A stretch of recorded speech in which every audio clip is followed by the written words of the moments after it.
Hey guys, this is Skyforce95 here reviewing a special Joby GorillaPod here. This one is meant for video because of its nice fluid pans and even has a little stick to help you steady those pans and also those tilts.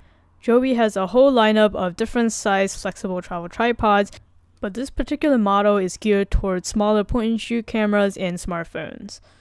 The key defining feature for GorillaPods is the 3 flexible legs that it has with multi-pivotable joints. And at the middle of each joint is a ring of very grippy rubbery material that helps you stick and contort to whatever object that you're trying to wrap it around.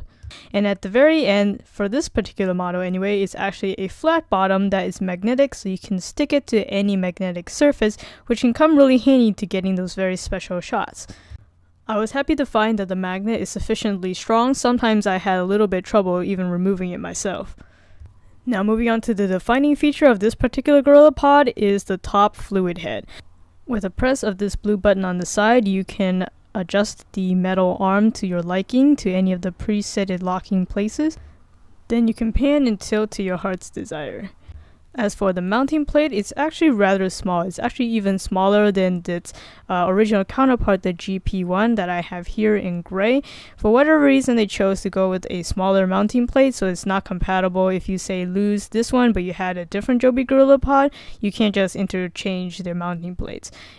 And as with most Joby GorillaPods, you have to have a coin to actually properly screw in the mounting plate to your camera. It takes the usual 1/4 inch threading, so you should be fine with most cameras.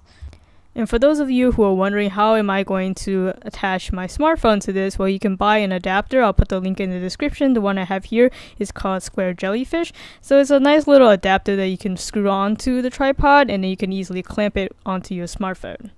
So far I've only talked about all the great things that this GorillaPod offers. It's really versatile and it has very strong magnetic feet. It has that awesome fluid head. So what's the main problem I have with this is that it just cannot support the weight of some of the types of cameras that it advertises to support. For instance, my smartphone here, it's not even a big smartphone. This is my iPhone SE. It's a 4-inch screen smartphone, but as you can see, it can't even hold up that on its own. So when I have to do any kind of pans or tilts, I have to physically have my hand holding the tripod and then pan it. So it can't even stay in one place like that.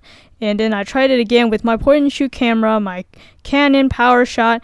When I take out the batteries, it's okay, but with the batteries, again, it has that same tilting issue. I think this issue is a deal breaker for some people because it just cannot stand up on its own. It always needs your attention at all times, so it kind of defeats the purpose of kind of just leave it in, say, on a bike post or something like that, and then let it film, and you can come back and do a quick pan every now and then, but instead you always have to be manning your camera. So really just the lower legs of this tripod are excellent. I wish they had used a magnetic leg on other tripods, but this seems to be very exclusive to this particular model. I do really love the pans. They're very smooth for what they are. No fluid leakages or anything like that. I just wish that it could support a larger weight. So this one would definitely not be replacing my GP1, the steel flexible mini tripod. However, if you're one of those people who really like to do those pans and tilts with your smartphone and you don't mind manning your phone all the time, then you can go ahead and pick it up. It's at a reasonable price at under $30. Thank you for watching this video. If you found it helpful, please give it a like. It'd be greatly appreciated. And make sure to subscribe to my channel, Skyforce95, if you haven't already, to get more content like this. Or if you're watching this on Amazon, head over to my channel URL right here, or just search it up on YouTube, Skyforce95. There you'll see a bunch of my product reviews and unboxings. Feel free to browse, or if you want to search for something specific, just hit that search field. That'll do it for this video. This is Skyforce95. Thanks for watching.